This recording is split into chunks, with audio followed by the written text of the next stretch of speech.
Welcome to another episode of the UCLA Bruins Insider Podcast. As always, I'm your host, Connor Moreno, lead writer for the UCLA Bruins on SI. And today we're going to talk a little bit about baseball, some very minor football news, and going to give a little prediction for the baseball team next season. As we all know, they just got eliminated from the College World Series, so we're going to go ahead and kind of get a way too early prediction of what may lie ahead for them next season. So let's get right into football. It's kind of slow day when you compare what the last 2 weeks have been for the football program. They just got over their summer camp where they hosted like over 700 prospects, threw out some offers, a whole bunch of offers. You can see they're just all over Twitter. Bunch of prospects from the classes of 2026 all the way to 2029 were tweeting saying that they're grateful they got an offer from UCLA. So Deshaun Foster and his coaches were certainly putting in the work on Tuesday at their summer camp. Anyway, so the Bruins did get a commitment today. Today, I mean Wednesday, the day you're listening to this, is Thursday. On Wednesday, they got a commitment, 3-star long snapper. The highest rated long snapper in the country. Obviously, long snappers aren't going to come in bunches. But yeah, Giancarlo Serrahino, the 3-star rated long snapper. He committed to them. Another commitment is going to be UCLA's 18th commitment. That boosts them up, I think, to 11th on 24/7's 2026 team recruiting rankings board. I wrote a piece, which should be out today. By the time you're listening to this, I wrote a piece just kind of showing you where, after the Serrahino commitment, where the Bruins rank among the major 3 recruiting sites, which is 24/7 Sports, Rivals, and On3. As I just said, 24/7 Sports had the Bruins at number 11th. Rivals had them at 13th. And for some reason, On3 had them at 18th. I'm not too sure why. I mean, obviously, they have a different way of doing things than the other two. But yeah, I mean, the Bruins are still staying within the top 20 of every single recruiting site, and they're doing great. So yeah, that's all the news that we had for football. Let's move on to baseball. Just a quick recap. As we know, on Tuesday, they played a doubleheader, their first one of the season. They lost to Arkansas, number 3 seed, who I believe beat. Let's go ahead and check the score. Oh no. Okay, so the last time I checked, Arkansas was ahead of LSU in the finals. I think 5-3 last time I checked. I just checked back right now, and LSU made it to the national championship. So they came back. They beat Arkansas. They swept their way through the elimination bracket. They're going to go ahead and play Coastal Carolina for the national championship this weekend. So that'll be pretty exciting. Yeah, anyways, the Bruins lost to both of those teams, but they lost to LSU first. It was a little bit of a weird predicament. Their game was on Monday. It got rained out, suspended, and moved until Tuesday morning, which was also the same day that they played Arkansas. So it was a really rough set of circumstances. I mean, even after the loss, Coach John Savage was saying, like, you come to the World Series, obviously you have to expect the unexpected, but, like, you're not going to expect that to happen to your team. And I kind of agree with him. It was just a unforeseen set of circumstances for them. Tough break for them. But, I mean, honestly, and I wrote about this Bruins team overperformed this season.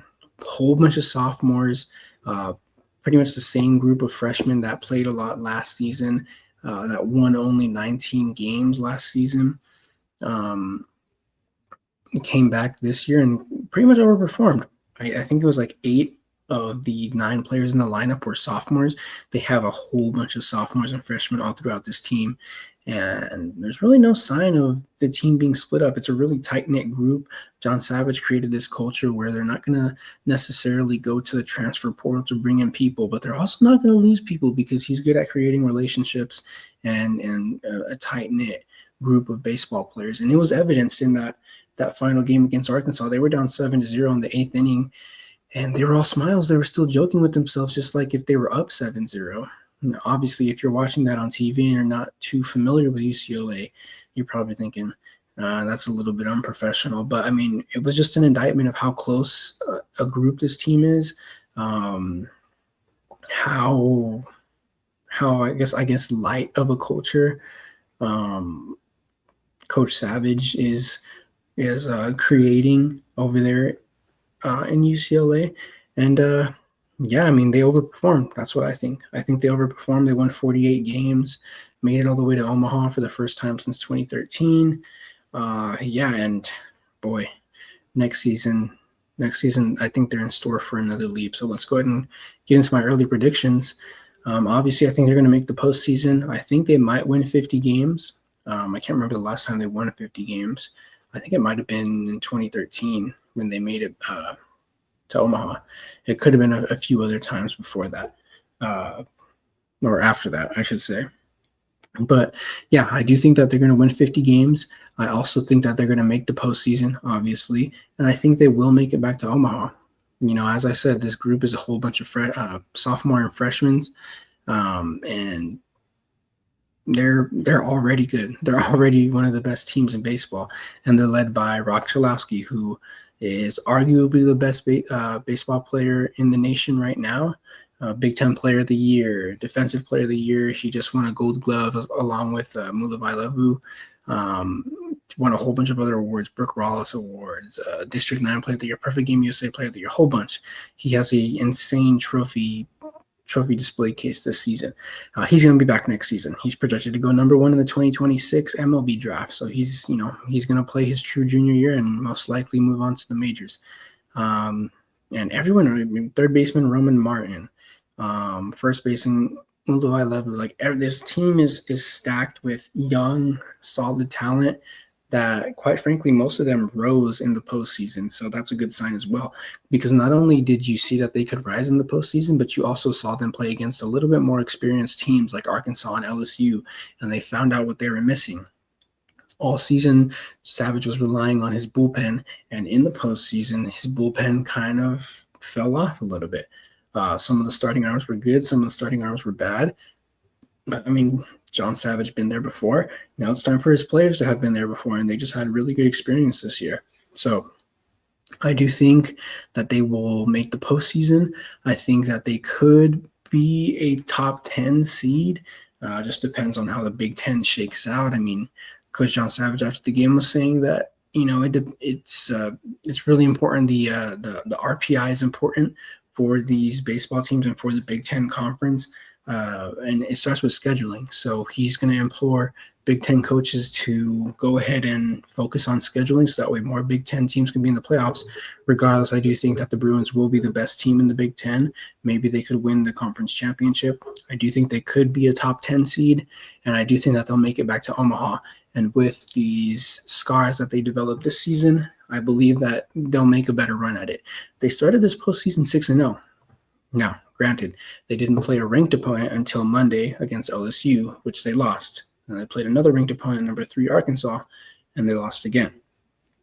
Who's to say how that LSU game could have finished if it had finished on Monday night? Who's to say? We never know. That's the thing about it. You could say the same thing for LSU, but I mean, it already happened. So, yeah, they started 6-0 in the playoffs. I think, I mean, they're probably not going to start 6-0 next year. Who knows? Maybe they'll be dominant again.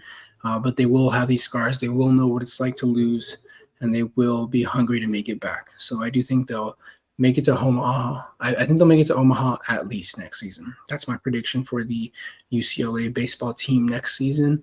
And again, thanks for watching and listening to the UCLA Bruins Insider Podcast. As always, I'm your host, Connor Moreno, and we'll see you guys tomorrow.